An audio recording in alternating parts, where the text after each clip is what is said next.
Olha, galera, que eu acabei de encontrar. Vamos falar um pouquinho sobre ele?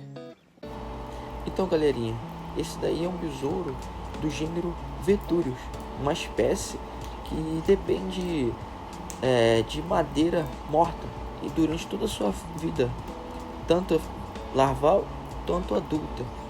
E eles gostam de viver em troncos mortos onde fazem suas casas. Eles têm cuidados parentais, eles vivem numa sociedade dentro de um tronco morto. Eles são os grandes decompositores de madeira morta. Quando encontrá-los, não o mate.